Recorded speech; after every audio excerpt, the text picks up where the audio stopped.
사랑하는 성도 여러분, 우리 살아가면서 좋은 일 있다고 다 좋지 않고 아프고 나쁜 일 있다고 죽으라는 것은 아닙니다.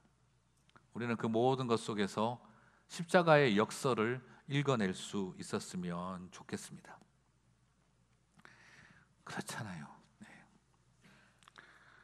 그때 그 자매와 헤어졌기 때문에 지금 이분을 만난 거 아니겠습니까?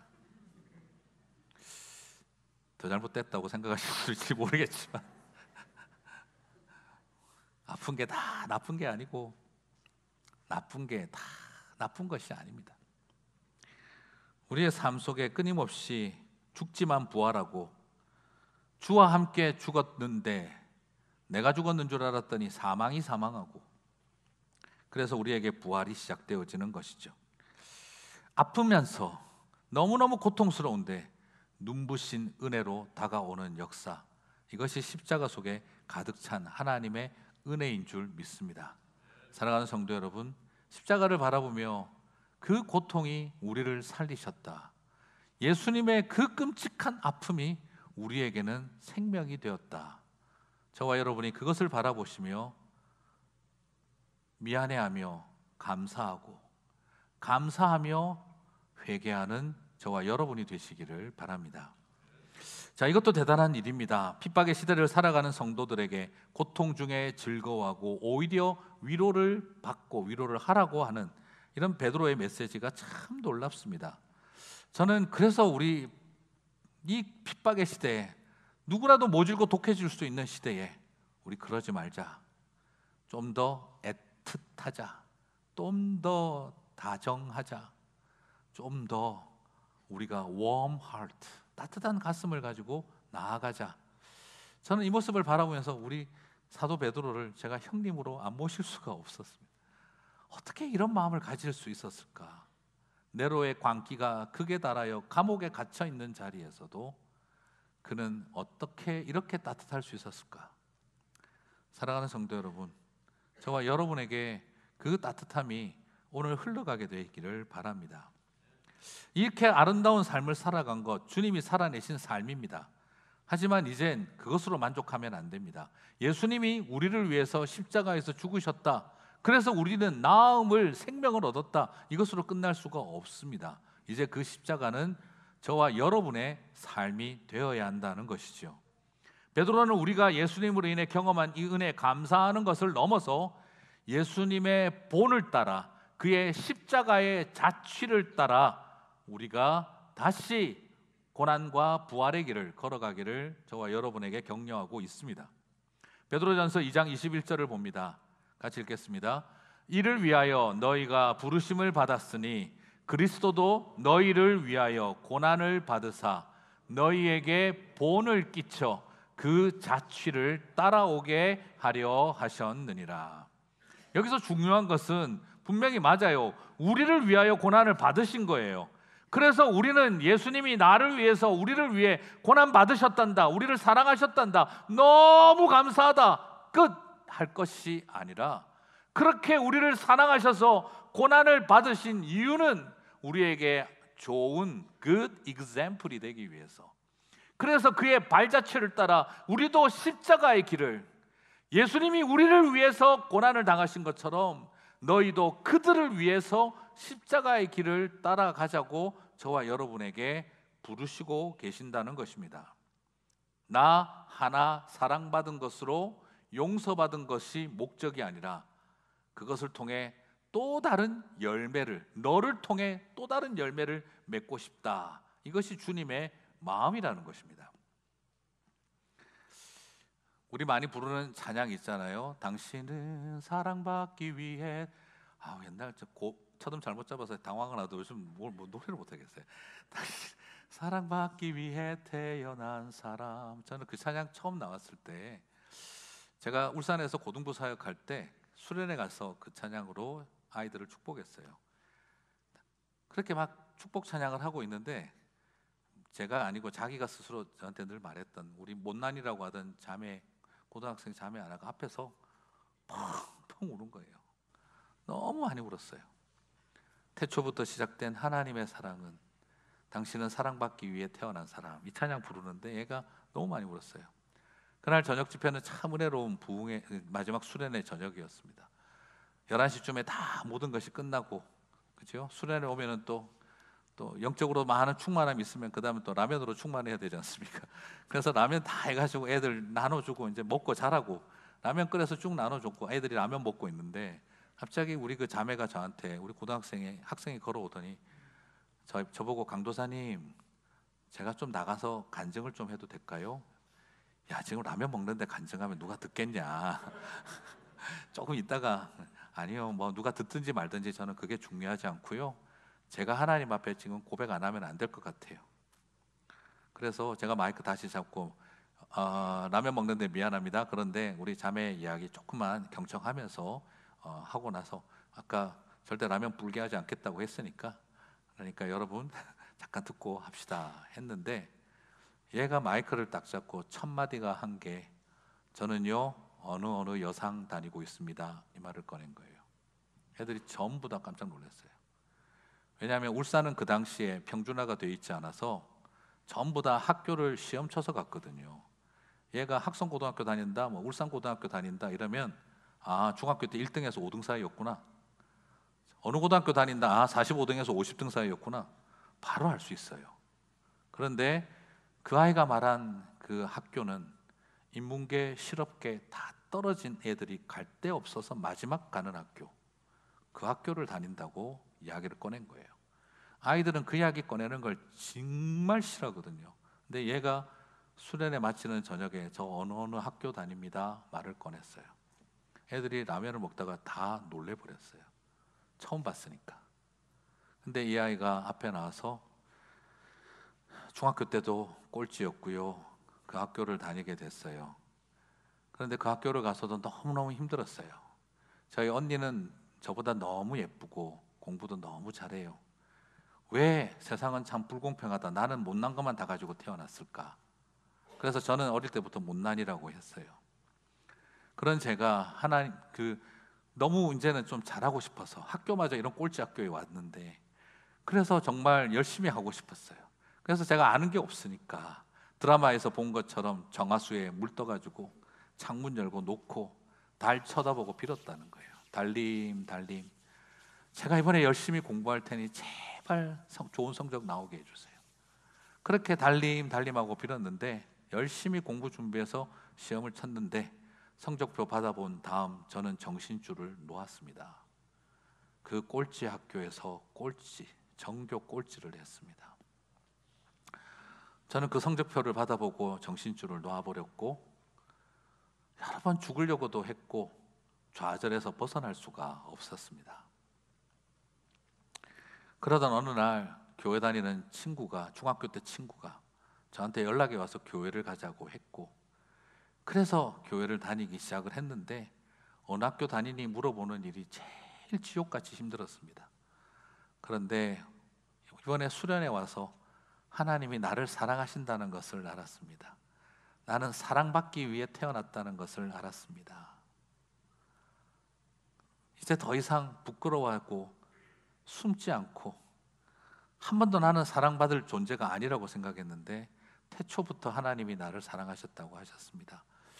그래서 여러분에게 오늘 고백하고, 난 더 이상 이제 못난이 꼴찌로 살아도 상관없다. 하나님이 나를 사랑하시니까, 내가 못난이고 꼴찌니까 하나님이 더 사랑하신다, 그 마음으로 살겠습니다. 그 말을 하고 얘가 내려갔는데, 애들이 라면 들고, 라면이 불은 게 아니라 눈이 다 불어버렸어요. 다 울기 시작을 하고, 그때부터 한 명씩 나와서 기도하고, 나도 하나님 앞에서 내가 옛날 소년원에서 내가 아버지 죽이고 싶었던 아들의 이야기 막 터져나오기 시작을 하는데, 새벽 4시 반까지 5시까지 그날 저녁 집회가 이어져 버리고 말았습니다. 제 평생에 7시부터 새벽 5시까지 집회 인도해 보기는 제가 그때 처음이었습니다. 제가 길게 할 수 있는 사람이에요, 그만큼. 네. 물론 제가 하는 건 아니지만.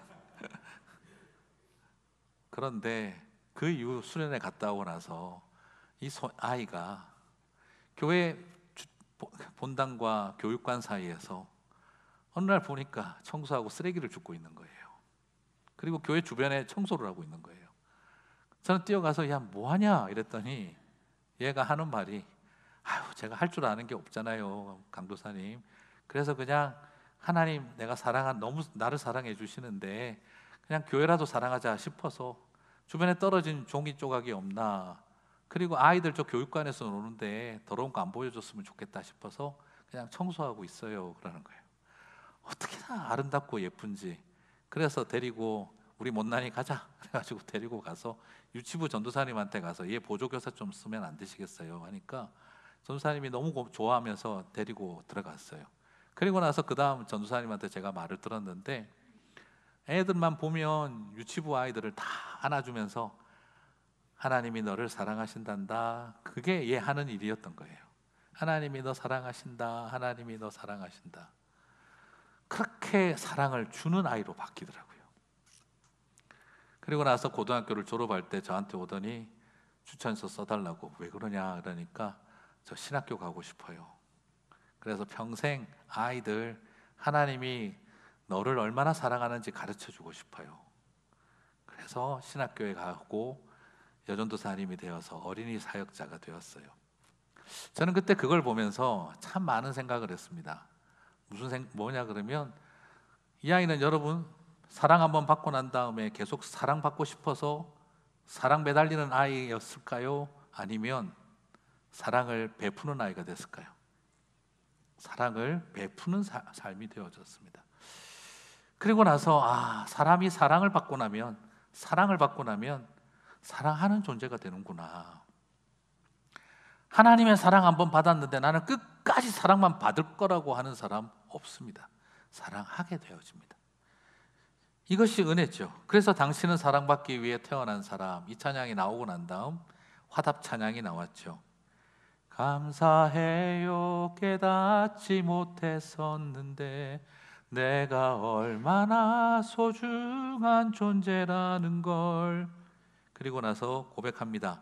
당신은 사랑받기 위해 그리고 그 사랑 전하기 위해 주께서 택하시고 이 땅에 심으셨네. 또 하나의 열매를 바라시며. 그렇습니다. 또 다른 사랑받게 할 사람들을 준비하는. 저는 이 찬양을 딱 나왔을 때 바로 걔 생각이 났어요. 아이고 우리 사랑하는 내 제자, 그 아이가 사랑받고 나서 사랑하는 사람이 됐지. 제가 이 말씀을 드리는 이유는 바로 그것입니다. 예수님이 저와 여러분을 위해 우리를 사랑하셔서 고난 당하셨습니다. 그렇다면 이제 우리는 그들을 위해 우리가 그 발자취를 따라가야 한다는 것이죠. 그것이 소명인 줄 믿습니다. 소명, 주님의 소명은 도대체 무엇이겠습니까? 우리는 자꾸 콜링 이러면은, 소명 이러면 자꾸 뭘 할까, 어디를 갈까, 어떻게 할까를 자꾸 떠올립니다. 마치 소명은 내가 선교사가 되고 뭘 하는 것, 목사가 되고 내가 평신도 무슨 사역자가 되고, 이것이 소명이다. 나는 내가 가지고 있는 어디로 갈까? 나는 필리핀을 갈까? 나는 저 남아메리카를 갈까? 아니면 나는 아프리카를 갈까? 하나님은 어딘가 장소에 나를 보내는 것이 소명이라고 생각을 합니다. 그리고 소명은 자꾸 나로 하여금 어떻게 할까에 대한 것을 주지요. 내가 미디어 사역을 통해, 내가 의료 사역을 통해, 내가 굉장히 뛰어난 나의 엔지니어를 가지고 대학 캠퍼스를 섬기며 어떻게 하나님은 사역하라고 나에게 소명을 주셨을까? 우리는 자꾸 그런 생각으로 하게 됩니다. 전부 다 이게 뭐하고 연관되어 있습니까? 내가 좋아하고, 내가 잘하고, 내가 은사 있고, 내가 능력 있는 것들, 그걸 가지고 어떻게 하면 최대한의 하나님 나라를 위해 아름답게 쓰임받는 효과를 만들어낼 수 있을까? 결국은 무슨 말이지요? 우리가 생각하는 소명은 내가 가장 잘할 수 있는 곳에 가장 내가 잘하는 방법으로 내가 가장 멋지게 사역할 수 있게 하는 게 하나님이 나에게 주신 소명이라고 생각을 합니다. 그런데 오늘 우리 베드로 사도가 우리에게 주고 있는 소명의 이야기는 다릅니다. 예수님의 고난이 소명이다, 이 말인 것입니다. 고난받는 길을 걸어가는 것이 소명이다. 여러분, 예수님의 소명은 병 고치는 겁니까? 예수님의 소명은 가르치는 거였습니까? 예수님의 소명은 내가 얼마나 대단한 존재인지를 보여주는 것이었습니까? 아닙니다. 예수님의 소명은 십자가였습니다. 우리를 대신해서 십자가를 지는 것이 주님의 부르심이었습니다. 그렇다면 그 발자취를 따라가야 한다면 우리의 소명은 무엇입니까? 십자가의 소명입니다. 여러분, 그것이 소명이 되시기를 바랍니다. 내가 이 집안에 시집 온 것은 내가 가진 능력을 가지고 이 집안 사람들을 다 바꿔놓는 거다. 이것이 소명이 아니라 내 이 인간을 위해서 십자가를 지겠습니다.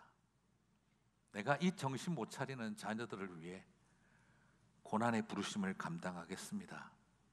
내가 이 삶터에서 십자가를 지겠습니다. 이것이 소명이라는 것입니다. 사랑하는 성도 여러분, 그 십자가의 소명을 붙드는 저와 여러분이 될 때 그곳에서 눈부시게 아름다운 부활의 아침이 동이 터오며 세상을 밝히게 하실 줄 믿습니다. 그것이 우리에게 주신 소망입니다. 부당하고 불공평한 삶을 주님을 생각하며 참아내시기를 바랍니다. 그 역설적인 삶을 주님은 우리를 바라보며 아름답다라고 하실 것입니다. 오늘 설교를 준비하면서 계속 찬양이 하나 생각이 났습니다. 고단한 인생길 힘겨운 오늘도 주 예수 내 마음 아시네. 지나간 아픔도 마주할 세상도 예수 내 마음 아시네. 믿음의 눈들어 주를 보리 이 또한 지나가리라. 주어진 내 삶의 시간 속에 주의 뜻 알게 하소서. 이 노래를 들으며 살아갈 때에 힘들고 어려운 십자가 그 여정 속에서도 우리는 은혜를 고백할 수 있을 줄 믿습니다. 주님을 생각하면서 어떻게 참아낼 수 있습니까?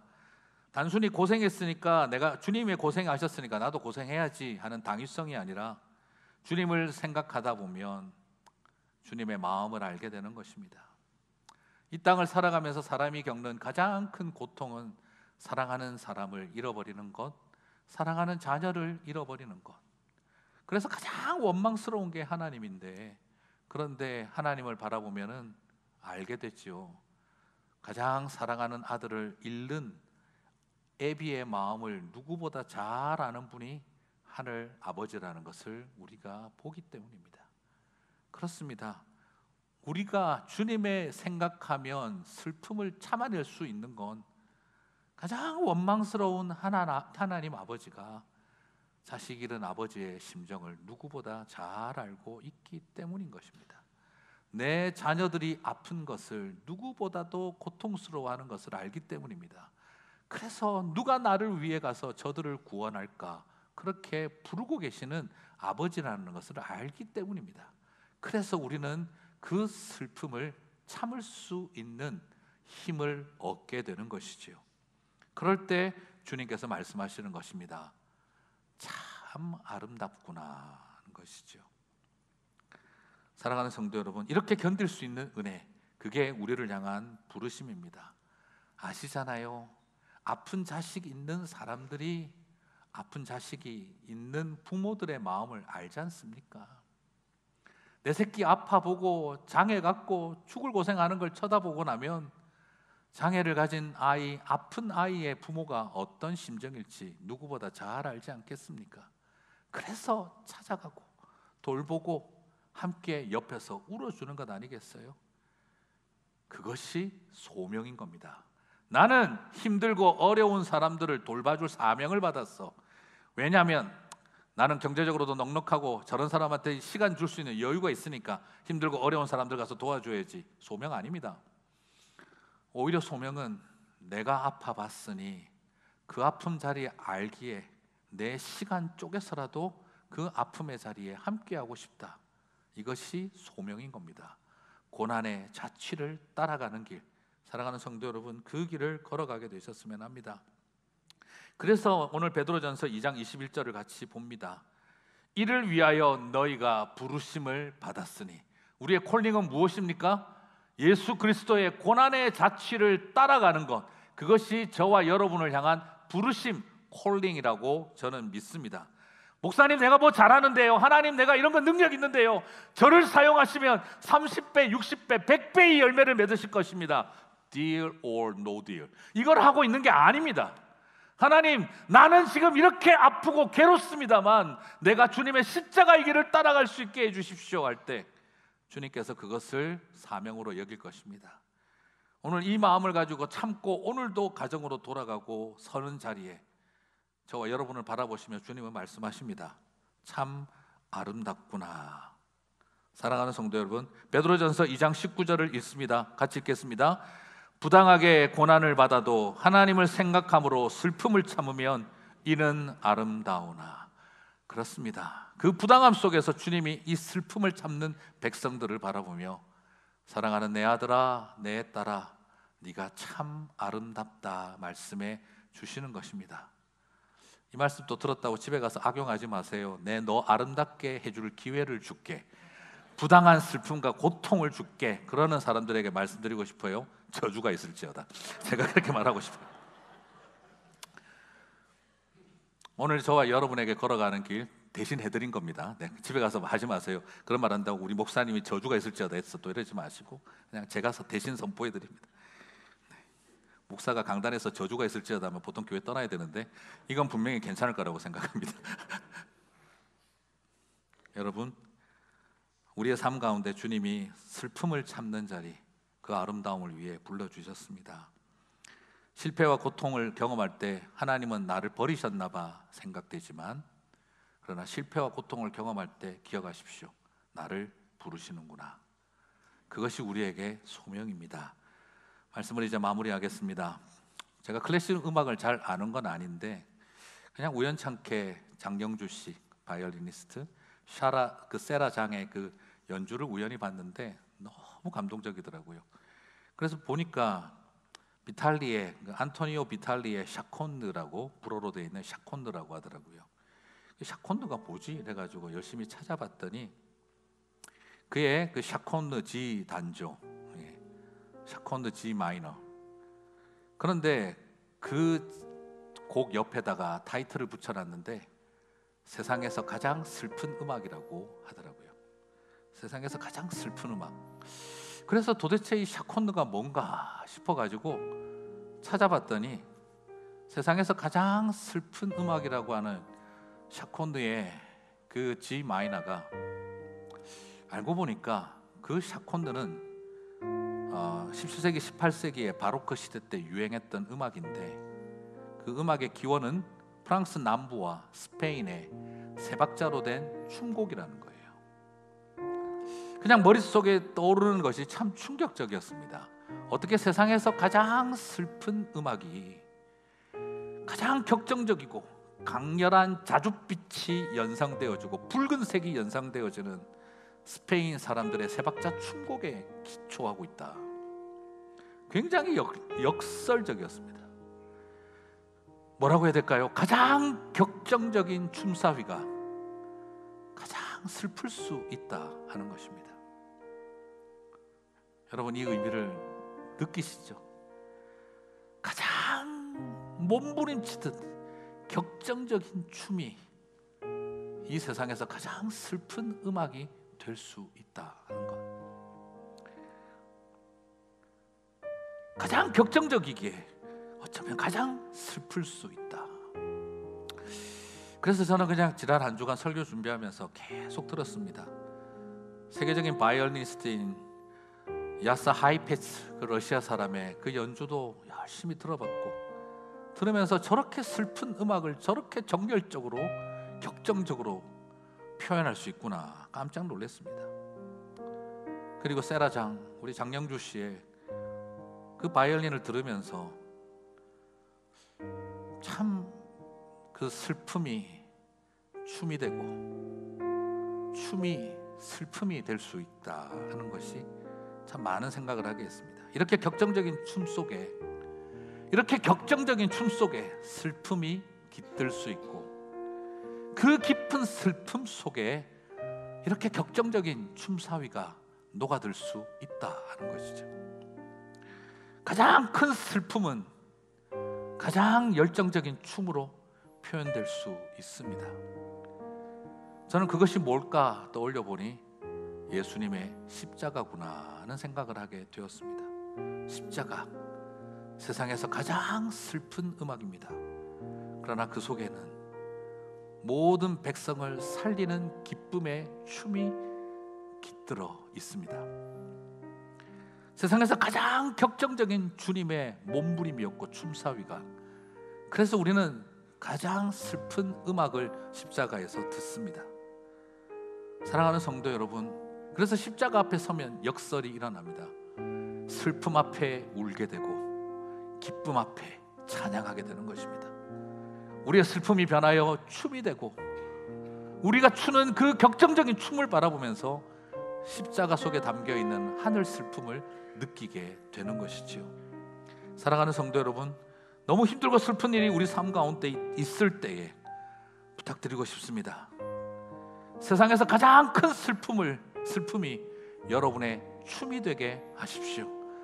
그 춤사위를 추며 하늘 앞에 뛰어놀 때 하나님이 저것이 몸부림치는구나, 살려고 몸부림치는구나, 참 아름답다라고 여겨주실 것입니다.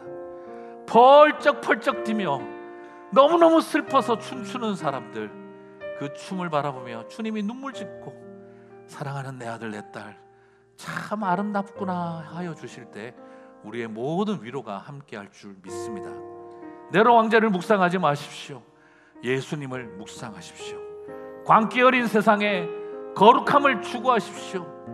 슬픔을 참으십시오. 참는다는 것은 그냥 참는 게 아닙니다. 담아둔다, 그리고 품는다 하는 것입니다. 그 슬픔을 품어내십시오. 담아내십시오. 그럴 때 주님께서 저와 여러분을 아름답게 여겨주실 줄 믿습니다. 그토록 슬프도록 아름다운 길을 찬송하며 걸어가는 저와 여러분 되시기를 주님의 이름으로 축복합니다.